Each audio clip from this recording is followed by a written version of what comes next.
Hi మిత్రులందరికీ good evening. So కొంచెం బిజీగా ఉండటం వల్ల వీడియోస్ అనేది చేయలేకపోయాను. అయితే ఈరోజు మనం అబ్జర్వ్ చేసుకున్నట్టయితే మార్కెట్స్ ఒక స్ట్రాంగ్ రికవరీ అని చెప్పేసి చెప్పుకోవచ్చు. రికవరీ జరిగింది. దీని వెనుక కారణం ఏంటి అనేది మనం చూసుకున్నట్టయితే ముఖ్యంగా ఏంటంటే ఇంట్రిమ్ బడ్జెట్ అనేది ఉంది ఫిబ్ ఫస్ట్ వీక్లో. సో దీని మీద ఒక పాజిటివ్ ఎక్స్పెక్టేషన్స్ ఉన్నాయి. ఫైనాన్షియల్ మినిస్టర్ గారు కావచ్చు, మన గవర్నమెంట్ ఆఫ్ ఇండియా కావచ్చు, మంచి చక్కని రిప్రజెంటేట్ చేయగలరు అని చెప్పేసి ఒక ఊహా ఎక్స్పెక్టేషన్స్ అయితే ఉన్నాయి. అండ్ ముఖ్యంగా ఏంటంటే ఎఫ్ఐఎస్ కంటిన్యూస్గా సెల్ చేస్తూ వస్తున్నప్పటికి కూడా మన domestic institutions, proprietary and retailers ముఖ్యంగా వాటి యొక్క సెల్లింగ్ ఏదైతే ఉందో దాని మొత్తాన్ని కూడా అబ్జార్బ్ చేసుకుంటున్నారని చెప్పేసి క్లియర్గా మనకి ఈ యొక్క ప్రైస్ యాక్షన్ అనేది చెప్తూ ఉంది. అండ్ మోరోవర్ ఏంటంటే ఫ్రెండ్స్, ఇక్కడ మనం చూసుకున్నట్టయితే పెద్ద పెద్ద కంపెనీస్ కూడా రిజల్ట్స్ని కూడా చక్కగా అనౌన్స్ చేస్తున్నాయి. అంటే ఇన్లైన్ ఎస్టిమేషన్ అనమాట. మనం ఏదైతే ఎక్స్పెక్ట్ చేస్తున్నామో అనలిస్టులు కానీ ఆ ఎక్స్పెక్టేషన్స్ని కొద్దిగా మీట్ అవుతూ ఉన్నాయి. అది కూడా ఒక కారణంగా మనం భావించవచ్చు. ఇన్ బిట్వీన్ ఏంటంటే మనకి వోలటైల్ మంత్ అని చెప్పేసి చెప్పుకోవచ్చు. వోలటైల్గా ఉండే అవకాశం ఉంటుంది. కిందకి కూడా ఫాస్ట్గా వెళుతుంది, పైకి కూడా ఫాస్ట్గా వెళుతూ ఉంటుంది. ఇటువంటి సిచ్యువేషన్స్లో మనం కొన్ని ఫండమెంటల్గా మంచిగా ఉన్న కంపెనీస్ని మనం సెలెక్ట్ చేసుకొని దాన్ని మనం స్టాక్ స్పెసిఫిక్ అంటాం. వాటిలో మనం ఇన్వెస్ట్ చేయటం అనేది ఉత్తమం అనమాట. ఒక రకంగా సింపుల్గా చెప్పాలంటే కూడా ఫండమెంటల్గా మంచిగా ఉన్న కంపెనీస్ని మాత్రమే మనం సెలెక్ట్ చేసుకోవాలి ఇటువంటి వోలటైల్గా ఉన్న సమయంలో అని చెప్పేసి.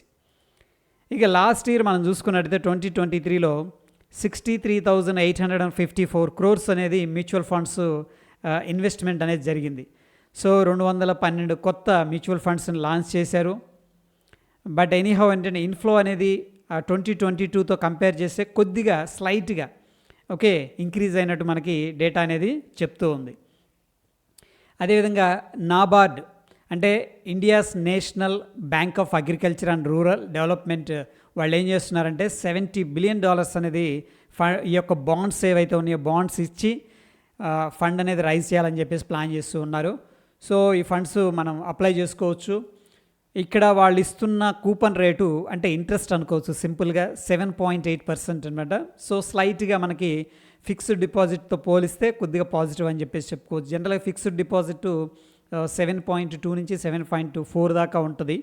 బట్ బాండ్స్ ఇవి మనకి కొద్దిగా ఎక్కువగా ఇవ్వటం జరుగుతుంది.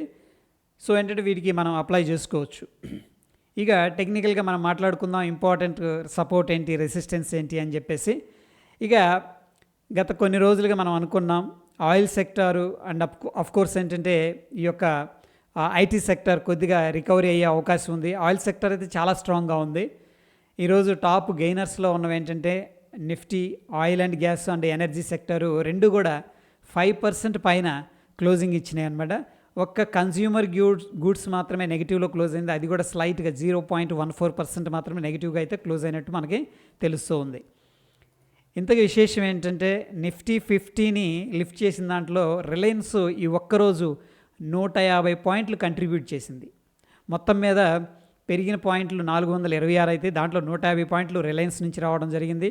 HDFC bank 35 points, LNT 31 point, Kotak 18 points contribute చేసింది పైకి పెరగడానికి.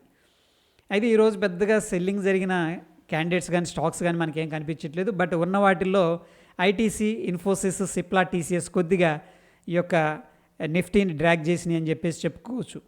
మనం రీసెంట్గా ఏం చెప్పుకున్నామంటే 21,500 అనేది స్ట్రాంగ్ రెసిస్టెన్స్. అది కానీ బ్రేక్అవుట్ అయితే మేబీ ఫర్దర్గా అప్ సైడ్ మనకి నెక్స్ట్ 21,750 అండ్ 22,000 అనేది అఫ్కోర్స్ రౌండ్ నెంబరు మనకు స్ట్రాంగ్ రెసిస్టెన్స్ అయితే ఉండే అవకాశం ఉందని చెప్పేసి చెప్పుకోవడం జరిగింది. ప్రీవియస్గా ఏం జరిగిందంటే 21,500 బ్రేక్ అయింది, కింద సపోర్ట్ తీసుకుంది రఫ్గా 21,150 దగ్గర. మళ్ళీ ఈసారి ఏం చేసిందంటే 21,500ని క్లోజ్ చేస్తూ సక్సెస్ఫుల్గా ఏంటంటే గ్రీన్లో క్లోజ్ అయింది. సో షార్ట్ టర్మ్లో మనం ఏదన్నా అప్ సైడ్ స్వింగ్ అనేది ఎక్స్పెక్ట్ అయితే చేసుకోవచ్చు. అదేవిధంగా మనకి ఈ యొక్క 7 days అవుట్ పర్ఫామ్ చేసిన స్టాక్స్లో వైఎఫ్ఎస్ఎస్ కనిపిస్తుంది, RVNL, rights, NBCC, SW solar, IFB industries అనేది కనిపిస్తూ ఉంది. అండ్ హయ్యెస్ట్గా ట్రేడ్ అయిన వాల్యూమ్స్ అయితే అగ్రెసివ్గా లేవు ఈ కంపెనీలో. బట్ స్టిల్ ఏంటంటే వాల్యూమ్స్, ట్రేడ్ అయిన వాల్యూమ్స్లో దగ్గర 80-90% వాల్యూమ్ని డెలివరీకి తీసుకున్న స్టాక్స్ అనేది చూస్తే షాపర్ స్టాప్ అనేది కనిపిస్తుంది టాప్లో. దాని తర్వాత Kansai, Nerolac, and Star Health, Aavas, Vmart, SKF India, Birla corporation, Zydus well, century textiles అనేది కనిపిస్తుంది. వీటిలో ఏం జరిగిందంటే హెవీగా ట్రేడింగ్ జరిగింది, బాయింగ్ సెల్లింగ్. దాంట్లో హయ్యెస్ట్ డెలివరీకి తీసుకోవడం అనేది మనం చూడగలిగాం.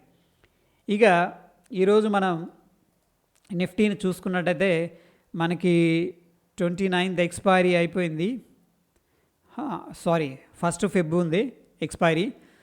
ఇక మనకి రెసిస్టెన్స్ అంటే 22,000 దగ్గర మాత్రమే కనిపిస్తుంది. 21,500 అనేది స్ట్రాంగ్ సపోర్ట్ అయితే బిల్డప్ అయింది.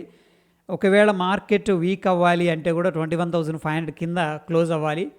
సో ప్రస్తుతానికి మనకున్న రెసిస్టెన్స్ 22,000 అని చెప్పేసి చెప్పుకోవచ్చు. నిఫ్టీలో బ్యాంక్ నిఫ్టీ విషయానికి వస్తే మనకి 46,000 కాల్ అనేది సిగ్నిఫికెంట్ సెల్లింగ్ అయితే చేశారు. సో ప్రాబుల్ ఏంటంటే మనం 46,000 లెవెల్ అనేది అబ్జర్వ్ చేయాల్సి ఉంటుంది.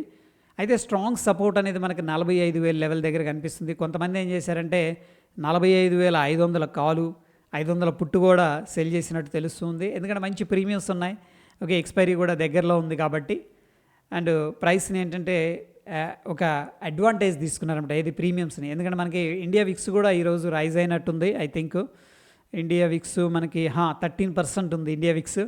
డెఫినెట్గా ఏంటంటే మంచి హెవీగా ప్రీమియమ్స్ దొరుకుతున్నాయి కాబట్టి చాలామంది ఏం చేశారంటే 45,500 కాలు అండ్ పుట్ సెల్ చేశారు. మేబీ కొద్దిగా ఓటీఎంకి వెళ్ళి హెడ్జింగ్ తీసుకొని ఉండొచ్చు డెఫినెట్గా ఓవర్ నైట్ పొజిషన్స్. ఇక నిఫ్టీ విషయానికి వస్తే మనం చెప్పుకున్న విధంగా 21,760 రఫ్గా మనకి ఇమీడియట్గా ఉన్న రెసిస్టెన్స్. అది కానీ బ్రేక్అవుట్ అయిందంటే 22,000 ఆల్ టైమ్ హై ఉంది. రఫ్గా మనకి 22,100 అది రెసిస్టెన్స్గా ఉండే అవకాశం ఉంది. అగైన్ ప్రాఫిట్ బుకింగ్ ఆ లెవెల్స్ దగ్గర మనం ఎక్స్పెక్ట్ అయితే చేసుకోవచ్చు. ఓకే, దాని తర్వాత బ్యాంక్ నిఫ్టీలో మనకి డౌన్ నుంచి పైకి వెళ్తుంది, కింద నుంచి పైకి వెళ్తుంది. 46,000 లెవెల్ అనేది వెరీ వెరీ ఇంపార్టెంట్ లెవెల్ ఏది టెక్నికల్గా. ఎందుకంటే అక్కడ మనకి 0.382% ఫిబొనాకీ రిట్రేస్మెంట్ లెవెల్ అనేది కనిపిస్తుంది. ఒకవేళ ఆ లెవెల్ బ్రేక్అవుట్ అయిందంటే మాత్రం మనకి 46,525 అనేది ఆ సిగ్నిఫికెంట్ రెసిస్టెన్స్ లెవెల్ బ్యాంక్ నిఫ్టీలో. సో ఎనీహౌ మనమైతే ప్రస్తుతం ఒక స్ట్రాంగ్ మొమెంటంతో వెళ్తూ ఉన్నాం. బట్ ఏంటంటే ఆల్ టైమ్ హై అయితే ఒకసారి బ్రేక్ చేసి కిందకు వచ్చి మళ్ళీ పైకి వెళ్తుంది కాబట్టి మన కంటిన్యూటీ అనేది ఎక్స్పెక్ట్ చేయలేము.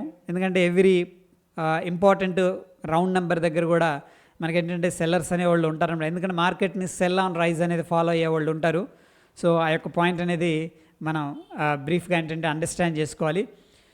దట్ ఈజ్ ఆల్ అబౌట్ ఈ యొక్క పోస్ట్ మార్కెట్ రిపోర్ట్ ఫ్రెండ్స్. మరొక ఎపిసోడ్లో మళ్ళీ కలుసుకుందాం. Stay tune. ధన్యవాదాలు.